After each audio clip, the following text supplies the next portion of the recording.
Selamat datang kembali di channel TV Jadul. Berkat banyaknya juragan yang merestui film vampir Wong Pak Min, maka kali ini saya akan menceritakan sebuah film vampir yang berjudul Happy Ghost. Film ini bercerita tentang seorang pria dinasti Qing yang frustasi dan bunuh diri. Tapi naas, bukannya bereinkarnasi, arwah pria ini malah terjebak di dalam tali gantungnya sendiri. Lalu, beberapa tahun kemudian, ada sejumlah gadis energik yang tak sengaja membawa pulang tali gantungnya itu. Wah, kira-kira apa ya yang akan terjadi? Tanpa berlama-lama, silakan simak video ini sampai akhir. Tapi sebelumnya, jangan lupa subscribe ya. Dan selamat menyaksikan. Mohon perhatian, pintu teater 1 susah dibuka. Film berawal dari seorang pria berpakaian dinasti Qing yang hendak bunuh diri dengan cara gantung leher di sebuah kuil. Usai tewas, adegan pun berpindah jauh ke masa depan. Kita diperlihatkan sejumlah gadis riang gembira karena sedang berlibur di pantai. Tak lama, Juliet melihat sejumlah remaja cowok datang. Bonnie bilang bahwa mereka adalah siswa-siswa dari sekolah Ningbing. Dan rupanya mereka memang sengaja kesini agar bisa PDKT dengan Juliet. Lalu di malam harinya, saat sedang barbekyuan, salah satu dari cowok itu melancarkan aksi tebar pesonanya. Dan tak lama, turunlah hujan. Awalnya si cowok tetap bernyanyi, tapi lama-kelamaan dia kabur juga. Karena tendanya rusak, para remaja cewek pun mencari tempat bernaung, yaitu di sebuah kuil tua. Dan tak lama, remaja cowok ikut menyusul. Sebelum masuk, mereka berencana untuk menceritakan soal hantu pada cewek-cewek, agar mereka ketakutan dan memeluk mereka. Tapi naas, para cewek tak takut sama sekali. Malahan, saat giliran Bonnie yang bercerita soal hantu, para cowok inilah yang ketakutan dan kabur saat melihat ada sekelebat vampir di belakang. Usai hujan reda, mereka juga memutuskan untuk pulang. Dan karena tas Bonnie hilang talinya, maka tanpa sepengetahuannya, Bonnie pun mengambil tali bunuh diri di kuil itu untuk mengikat tasnya. Keesokan paginya, kembalilah mereka ke asramanya dan mulai beraktivitas lagi. Tentu saja, tali bunuh diri itu Bonnie bawa masuk pula ke kamar asramanya. Di malam harinya, Bonnie dikejutkan dengan kemunculan hantu vampir, pria yang di awal film tadi melakukan bunuh diri. Dan disinilah si vampir memperkenalkan dirinya. Dia mengaku orang terpelajar di masa dinasti Qing. Dulu orang-orang memanggilnya pejabat Pik.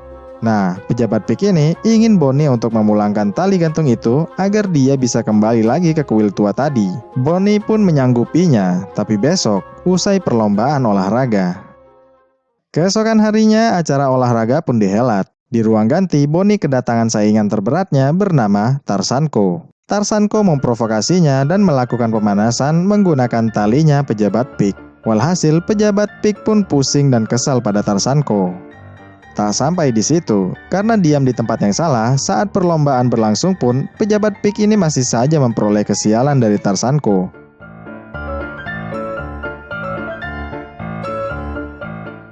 Lantas, pejabat Pik pun balas dendam dengan cara menggagalkan semua upaya Tarzanko. Dan sebaliknya, membantu memenangkan Bonnie. Pada akhirnya, Bonnie pun keluar sebagai juaranya. Usai lomba, pejabat Pik menagih janji Bonnie untuk memulangkan tali gantungnya. Tapi karena merasa pejabat Pik ini bermanfaat, Bonnie membujuknya untuk terus di sini dan menjadi temannya. Pejabat Pik pun terbujuk dan menurutinya. Kemudian, di dalam kamar, Bonnie membujuknya lagi agar mau menemui kedua sahabatnya bernama Venus dan Juliet. Awalnya, pejabat Pik menolaknya, tapi karena diancam talinya dibakar, pejabat Pik pun menyanggupinya.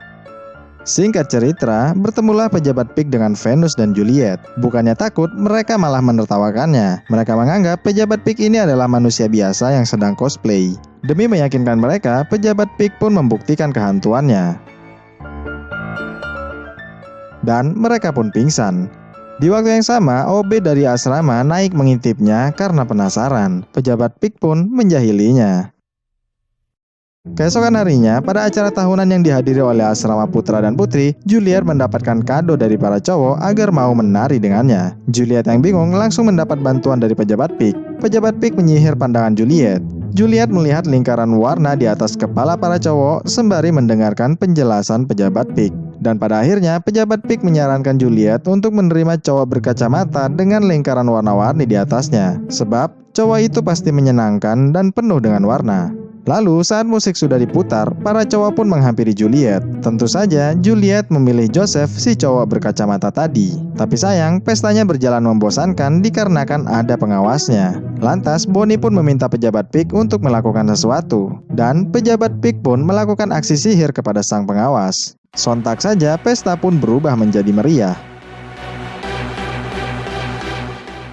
Ternyata Suster Lee disihir pejabat Pig tidur di dalam toilet. Tak lama Suster Lee kembali dan langsung membubarkan pestanya. Di malam harinya, Bonnie, Julia, dan Venus makan mie di dalam kamar. Pejabat Pig mengaku sudah nyaman berada di dunia manusia. Selagi pejabat Pig bercerita, tiba-tiba saja Joseph datang.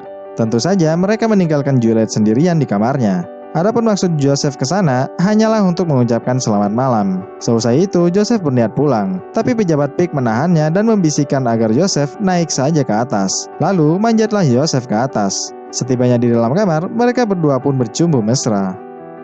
Di pagi harinya, usai melakukan tindakan cabul, Joseph pamit pulang karena harus masuk sekolah. Kemudian saat sedang di kelas, tulisan Juliet dirampas oleh Suster Lee. Ternyata itu bukanlah pelajaran, melainkan puisi cintanya untuk Joseph. Tentu saja Suster Lee merobeknya dan melanjutkan pelajaran. Merasa tak tega pada Juliet, Bonnie pun melempari pengawas dengan kapur dari belakang. Tapi sayang aksinya ketahuan. Walhasil Suster Lee pun membalasnya dengan cara yang sama. Dan sudah barang tentu pejabat Pig tak membiarkannya. Dan tak lama Pak Kepsek pun datang. Mumpung ada Pak Kepsek, Suster Lee akhirnya menggelar razia dadakan, yaitu razia rambut panjang dan rok pendek. Lalu melihat rok Bonnie, Juliet, dan Venus kependekan, Suster Lee pun mengomelinya. Dan tak lama pejabat Pig menjahilinya. Setelah itu, Bonnie memohon pada pejabat Pig agar membantunya dalam ujian mendatang. Sebagai seorang cendekiawan terhormat, tentu saja pejabat Pig menolaknya. Kemudian di lain tempat, Venus pulang ke rumah. Kedua orang tuanya berharap agar Venus tak gagal dalam ujian, mengingat semua saudara-saudaranya punya prestasi yang mentereng. Kalau sampai tidak lulus, maka Venus akan dinikahkan saja. Kembali ke Bonnie, dia terlihat berada di atas bis dan hendak membakar pejabat Pig di kuil tua nantinya. Namun, Bonnie membatalkannya saat melihat Julia dan Joseph di taman. Lalu, Bonnie pun membuntutinya. Juliet meminta uang aborsi pada Joseph karena ternyata Juliet positif bunting. Tapi Joseph menolaknya dan pergi meninggalkannya. Tentu saja Bonnie datang menenangkannya. Sedangkan pejabat Pig kesal pada Joseph. Karena merasa bersalah juga, pejabat Pig pun berniat untuk memberinya pelajaran dan meminta Juliet agar tak aborsi. Joseph sendiri tengah asik berpacaran dengan Judy. Dan sudah pasti pejabat Pig menjahilinya. Walhasil, Judy pun muak dan meninggalkannya. Setelah itu, kaki Joseph menjadi kaku. Dan tak lama, pejabat Pig menampakkan dirinya. Pejabat Pig minta agar Joseph sujud padanya dan berjanji akan menikahi Juliet. Tentu saja, Joseph menurutinya. Di malam harinya, pejabat Pig lapor bahwa dia sudah memberi Joseph pelajaran. Lalu, dengan lain cara, Bonnie memohon lagi pada pejabat Pig agar mau membantunya mencontek. Bonnie meragukan kepintaran pejabat Pig. Karena merasa diremehkan, maka pejabat Pig pun mau membantunya. Keesokan harinya dengan percaya diri, Bonnie masuk dengan tali gantung di pinggangnya. Tapi saat ujian dimulai, pejabat Pig mengaku tak bisa menjawabnya. Dia lalu kabur dan membiarkan Bonnie kesal sendiri. Di sisi lain, Venus terlihat sangat cemas karena dia sama sekali tak ingat apa-apa. Venus pun berniat mencontek buku, tapi pejabat Pig tak membiarkannya. Dan sayangnya, aksi itu terlihat oleh Suster Lee. Walhasil, Venus pun dikeluarkan dari ruangan. Usai ujian, pejabat Pig menghampiri Bonnie, tapi Bonnie marah besar. Dia bilang tak ingin menemuinya lagi selamanya.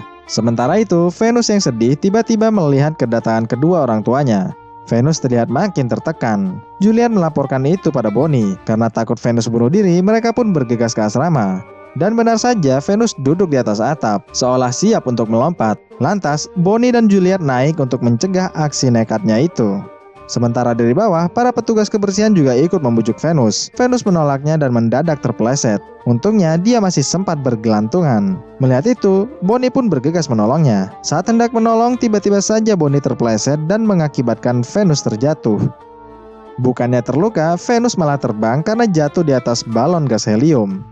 Ternyata itu adalah perbuatan dari pejabat Pig. Melihat itu, para petugas kebersihan pun ketakutan. Lalu, Bonnie dan Juliet meminta diantarkan ke tempat di mana Venus mendarat. Ternyata Venus tersangkut di menara suar. Venus bilang bahwa kematianlah yang akan mengakhiri penderitaannya ini. Venus tak ingin mengecewakan kedua orang tuanya, akan tetapi Venus sendiri punya ingatan yang amat buruk. Tak lama, Juliet menangis juga karena Joseph tak mau bertanggung jawab atas kehamilannya. Tak sampai di situ, pejabat Pig juga ikut menangis. Dan disinilah kemudian terungkap yang sebenarnya, bahwasanya pejabat Pig bukanlah orang terpelajar, apalagi seorang pejabat. Dia hanya warga biasa yang berhayal saja. Sudah lebih dari 16 kali pejabat Pig gagal di ujian terbuka. Sebelum ayahnya wafat, ayahnya berharap agar Pig bisa lulus dan kemudian menjadi pejabat. Tapi sayang, dia gagal. Tak sampai di situ saja, istrinya yang semula setia mendoakannya, kini malah selingkuh dengan pria lain. Ternyata, kesedihan Juliet dan Venus pernah dialaminya sekaligus. Dan itulah alasan mengapa pejabat Pig nekat bunuh diri. Pejabat Pig bilang bahwa bunuh diri tak menyelesaikan masalah. Dia ingin reinkarnasi tapi malah tak bisa. Pejabat Pig berpesan agar Juliet, Venus, dan Bonnie lebih bersemangat lagi menjalani kehidupan. Di lain tempat, petugas kebersihan mengadu pada Suster Lee perihal terbangnya Venus. Mereka yakin bahwa asrama ini ada hantunya. Dan seketika itu juga, Suster Lee teringat kejadian-kejadian aneh yang pernah menimpa dirinya. Pada malam harinya, sepulang dari menara suar, Bonnie dan kawan-kawan mendapati capsek Suster Lee dan para biarawati di kamarnya. Suster Lee pun merebut tasnya dan meminta biarawati membakar seutas tali ini. Sedangkan mereka bertiga dihukum lari keliling lapangan. Saat para biarawati membacakan ayat-ayat dan membakar talinya, tiba-tiba saja di luar turun hujan. Seakan menjadi pertanda bahwa pejabat Pig sudah tiada. Karena merasa cemas, mereka pun nekat masuk ke asrama. Tapi naas, pejabat Pig sudah lenyap. Dengan terisak-isak, mereka masukkan tali pejabat Pig ke dalam botol bening dan menuliskan kata teman baik selama-lamanya. Di tengah kesedihan, mereka menyadari kehadiran sesosok makhluk gaib. Ternyata itu adalah pejabat Pig. Pejabat Pig sendiri juga bingung kenapa dirinya masih hidup. Mungkin karena dia adalah hantu. Pejabat Pig bilang sejak berteman dengan mereka, dia jadi sadar betapa enaknya jadi manusia. Manusia itu punya suka duka, harapan dan ambisi. Maka dari itulah pejabat Pig memutuskan untuk bereinkarnasi jadi manusia saja lagi. Pada akhirnya mereka bertiga membantu pejabat Pig untuk bereinkarnasi dengan cara melumuri abu tali tadi ke seluruh batang bambu. Kemudian Bonnie meletakkannya di tempat yang diminta. Dan pejabat Pig pun pergi meninggalkan mereka. Film diakhiri dengan adegan Bonnie yang memenangkan lomba lari. Meski gagal ujian, Bonnie tetap semangat karena terpilih untuk mewakili Hong Kong di Olimpiade Asia. Sedangkan Venus melanjutkan ke pelatihan guru serta menemukan jodohnya. Dan yang terakhir, Juliet akhirnya dinikahi Joseph. Dia melahirkan anak lelaki yang terlihat sangat mirip dengan pejabat Pig. Dan film pun usai sudah. Ya itulah tadi akhir dari film Happy Ghost. Gimana filmnya? Seru nggak? Silahkan tinggalkan komen kalian di bawah ya, dan nanti akan saya baca. Terima kasih telah menonton video ini sampai akhir, dan sampai jumpa di video berikutnya. Bye!